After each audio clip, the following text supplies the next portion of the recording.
ಇನ್ನು ಬೆಂಗಳೂರಿಗೆ ಕೋ living culture ಇವಾಗ ಕಾಲಿಟ್ಟಿದೆ. ಕೋ ಲಿವಿಂಗ್ ಅಂತಂದರೆ ಮನೆ ಅಪಾರ್ಟ್ಮೆಂಟನ್ನು ಬಾಡಿಗೆ ಪಡೆದು ಪಿ ಜಿ ಮಾಡ್ತೀವಿ ಅಂತ ಹೇಳೋದು, ಪುರುಷ ಸ್ತ್ರೀಯರಿಗೆ ಒಟ್ಟೊಟ್ಟಿಗೆ ಒಂದೇ ರೂಮಲ್ಲಿ ಇರೋದಕ್ಕೆ ಅವಕಾಶವನ್ನು ಕೊಡ್ತಕ್ಕಂಥದ್ದು. ಇದರಿಂದ ನಾನಾ ಅನಾಹುತಗಳಿಗೆ ದಾರಿ ಮಾಡಿಕೊಡ್ತಾ ಇದ್ದಾರೆ ಅಂತ ಈ ಕುರಿತಂತೆ ಒಂದು ರಿಪೋರ್ಟ್ ಇದೆ, ನೋಡೋಣ ಬನ್ನಿ.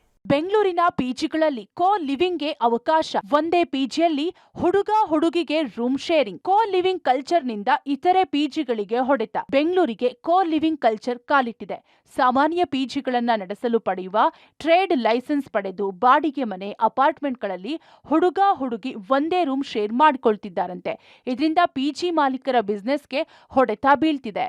ಈಗ ಕೋ ಲಿವಿಂಗು ಮತ್ತು girls P G boys P G ಎಲ್ಲ ರೂಲ್ಸ್ನು ಒಂದೇ ಮಾಡಿದ್ದಾರೆ ಸರ್ಕಾರ. ಕೋ ಲಿವಿಂಗಿಗೂ boys P G girls P ಜಿಗೂ ತುಂಬ ಡಿಫ್ರೆನ್ಸ್ ಬರುತ್ತೆ. ಈಗ ಏನಾಗಿದೆ ಅಂದರೆ ಕೋ ಲಿವಿಂಗು ಪ್ಲಸ್ ರೂಮ್ಗಳು ತೊಗೊಂಡೋಗ್ಬಿಡ್ತಾರೆ ಮತ್ತು ಅಪಾರ್ಟ್ಮೆಂಟ್ಸ್ ತೊಗೊಂಡೋಗ್ಬಿಡ್ತಾರೆ. ಕಪಲ್ಸ್ ಆಗಿ ಒಳಗಡೆ ವಾಸವಾಗಿ ಅವರು ಜೀವಿಸ್ತಾರೆ. ಅಂದರೆ ಗೊತ್ತಾಗಲ್ಲ, ಪೇರೆಂಟ್ಸ್ ಗೊತ್ತಾಗಲ್ಲ ಅವ್ರಿಗೆ ಇದೇ ಪಿ ಜಿಲಿದ್ದಾರೆ ಅಂತಲೇ ಅವರು ತಿಳ್ಕೊಂಡಿರ್ತಾರೆ. ತಂದೆ ತಾಯಿಗಳನ್ನು ಅವ್ರು ಬಿಟ್ಟು ಸೆಕ್ಯೂರ್ಡ್ ಇದೆಯಾ ಅಂತ ನೋಡಿಕೊಂಡು ಹಾಕಿ ಒಂದು ನಂಬಿಕೆ ಮೇಲೆ ಹೋಗಿರ್ತಾರೆ. ನಮ್ಮ ಬಿಸ್ನೆಸ್ಗೆ ಎಫೆಕ್ಟು ಅಂತಂದರೆ ನಮಗೊಂದು 40% ಇರ್ಬೋದು ಬಹುಶಃ. ಇದು ಅಮೌಂಟ್ ಎಲ್ಲ ಪಿ ಜಿ ಮುಖಾಂತರ ನಾನು ಹೇಳ್ತಾ ಇದ್ದೀನಿ. ಇದನ್ನು ನೋಡಿಕೊಂಡು ಮುಂದೆ ವಿಚಾರ ಮಾಡಬೇಕಾಗತ್ತೆ. Koramangala, BTM layout, electronic city, Bommanahalli, Manyata tech park ಸೇರಿ ಹಲವೆಡೆ ಕೋ ಲಿವಿಂಗ್ ಪಿಜಿಗಳು ಹೆಚ್ಚಾಗಿವೆ. ಜೆಂಟ್ಸ್, ಲೇಡೀಸ್ನ ಪ್ರತ್ಯೇಕ ಪಿಜಿಗಳ ಲೈಸೆನ್ಸ್ ಪಡೆದು ಕೋ ಲಿವಿಂಗ್ ನಡೆಸ್ತಿರೋದ್ರ ಬಗ್ಗೆ ಪಾಲಿಕೆಗೂ ಸ್ಪಷ್ಟ ಮಾಹಿತಿ ಇಲ್ಲ.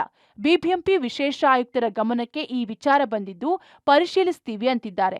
ಪಿಜಿ ಮಾಲೀಕರ ಸಂಘ ಕೂಡ ಕೋ ಲಿವಿಂಗ್ ಪಿಜಿಗಳಿಗೆ ಯಾವ ಮಾನದಂಡಗಳ ಮೇಲೆ ಲೈಸೆನ್ಸ್ ಕೊಡ್ತಿದ್ದೀರಿ ಅಂತ ಪ್ರಶ್ನಿಸಿದ್ದು, ಈ ಅನುಮತಿ ಪತ್ರ ನೀಡುವ ವಿಚಾರದಲ್ಲಿ ಪುನರ್ ಪರಿಶೀಲಿಸಿ ಅಂತ ಮನವಿ ಮಾಡಿಕೊಳ್ತಿದ್ದಾರೆ. ಕೋ ಲಿವಿಂಗ್ ಪಿಜಿಗಳು ಅಕ್ರಮವೋ ಸಕ್ರಮವೋ ಪಾಲಿಕೆಯ ಅಧಿಕಾರಿಗಳಿಗೆ ಈ ಬಗ್ಗೆ ಅರಿವಿಲ್ಲ. ಒಂದೊಮ್ಮೆ ಪಾಲಿಕೆ ಕೋ ಲಿವಿಂಗ್ಗೆ ಅನುಮತಿ ನೀಡಿದ್ರೆ ಪ್ರತ್ಯೇಕ ಗೈಡ್ಲೈನ್ಸ್ ತರಬೇಕಾಗುತ್ತೆ.